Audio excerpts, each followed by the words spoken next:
আসসালামু আলাইকুম, কেমন আছো সবাই? আশা করি যে যেখানে আছো সবাই অনেক ভালো আছো, সুস্থ আছো। আলহামদুলিল্লাহ, তোমাদের দোয়া এবং ভালোবাসায় আমার পরিবারের সবাই ভালো আছে। আলহামদুলিল্লাহ, আমিও ভালো আছি। তো প্রতিদিনের মতোই নতুন একটা ব্লগ নিয়ে আবারও চলে আসলাম। তো আজকে কি কি করি সেগুলাই তোমাদের সঙ্গে শেয়ার করব। আর বাড়িতে যাব, তো বাড়িতে যাওয়ার জন্য একটু গোছগাছ করব আর কি। তো অবশ্যই তোমাদের সঙ্গে শেয়ার করব। আর আমার পুরো ভিডিওটি দেখো, লাইক কমেন্ট শেয়ার করো। তো চলো ভিডিওটি দেখতে থাকো। তো বাড়িতে যাওয়ার জন্য ব্যাগ আর এই যে কাপড়গুলা নিয়ে বসে পড়ছি ব্যাগ গোছানোর জন্য। আসলে আমি 2 তারিখে বাবার বাড়িতে যাচ্ছি, আর 2 তারিখেই ভোরবেলা রওনা দিব। তো আগে থেকেই ব্যাগটা গুছিয়ে রাখছি, তোমার ভাইয়াও তাড়া দিচ্ছে। আর আমার কাপড় তো সব কিছুই বাড়িতে রেখে আসছি, কারণ আমি 1 মাস হলে ঢাকাতে আসছি। এগুলা তোমার ভাইয়ার, আর শুধু বাবুর কাপড়গুলোই নিয়ে যাব। তো সবাই আমাদের জন্য দোয়া রেখো, ছয় সালামতে যেন বাড়িতে পৌঁছাইতে পারি। আর ঈদ উপলক্ষে বাড়িতে যাব। বাবা মা সবাই অপেক্ষা করে আছে যে কবে বাড়িতে যাব। আর বাড়িতেও চাচতো বোনের বিয়ে লাগছে আর কি। চাচিও ফোন দিয়ে, কাকাও ফোন দিয়ে বলতিছে কবে বাড়িতে আসবে। তো এই জন্যই আর কি তারা। আমি 2 তারিখে যাব, তোমার ভাইয়াও 4 তারিখে বাড়িতে যাবে আর কি, ঈদের ছুটি পাবে। তো তখন তোমার ভাইয়া যাবে, আর আমি 2 তারিখে যাব। তো আগ থেকেই ব্যাগগুলো গুছাই রাখছি, কারণ পরে একদম মনে থাকে না। আর বাহিরেও মেঘ ডাকছে। আর এই যে তোমাদের সঙ্গে একটা জিনিস শেয়ার করি, এই যে দেখছে একটা খেতা, বেবি খেতা। এই খেতাটা কিন্তু আমি নিজে হাতে সেলাই করছি। আমার বোনের ছেলে বাবুর জন্য, বোনের বাবুর জন্য খেতাটা সেলাই করছি। কেমন লাগছে খেতাটা অবশ্যই কমেন্ট করে জানাবে।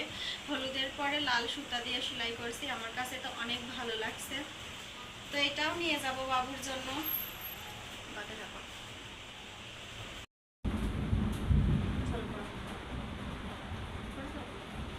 আর এই যে সেই দিনকে তোমাদের সঙ্গে দেখালাম, এই 3 পিসটাও বানানো হয়ে গেছে। আসলে একটাই 3 পিস বানানো হয়েছে আর কি।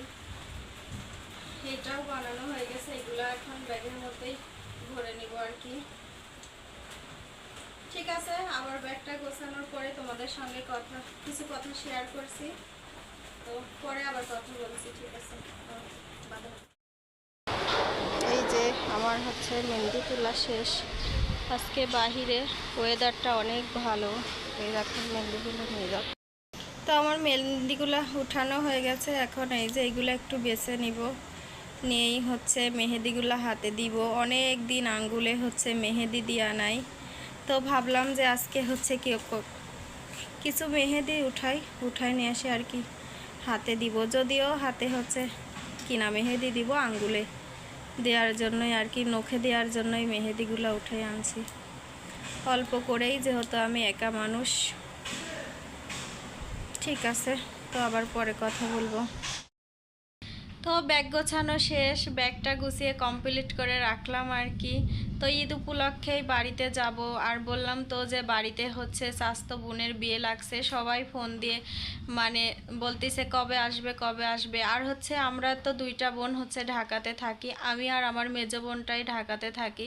তো আমার বোনটা যাবে ঈদের পরের দিন, তার জালের সঙ্গে করে। আর আমি যাব 2 তারিখে। আর সবাই আমাকে ফোন দিয়ে বলতেছে কবে আসবে, আমি ছাড়া নাকি তাদের একদমই ভালো লাগছে না। তো আমার মা বাবা সবাই ফোন দিয়ে বারবার জিজ্ঞাসা করতেছে কবে বাড়িতে আসবে। তো সবারই অপেক্ষার ফল, 2 তারিখেই চলে যাব। আর আমাদের জন্য দোয়া রাখবে, কারণ ঈদের মধ্যে তো রাস্তাতে অনেক জ্যামজট থাকে। আর 5-6 ঘন্টা যাইতে লাগে, 6-7 ঘন্টার মতো। তো যাই হোক, এরকমই আর কি লাগে। তো সবাই আমাদের জন্য দোয়া করো, যেন রাস্তাতে কোনো বালা মুসিবত না হয়, সয় সালামতেই যেতে পারি। আর এখানে বাসের টিকিট কাটা হয় নাই। তো আমার হাজব্যান্ডও যার জব করে, তো ওনার গাড়িতেই পাঠাবে। ভোর 5টার সময় আর কি রওনা দিব। তো 5টার সময় রওনা দিলে 10টা বাজতে বাজতে পৌঁছাই যাবে, কারণ ডাইরেক্ট গাড়ি কোথাও তো থামবে না। তো সবাই, তো আজকের পর্যন্তই। সবাই ভালো থেকো, সুস্থ থেকো। আজকের মতো বিদায় নিলাম। আল্লাহ হাফেজ। আসসালামু আলাইকুম।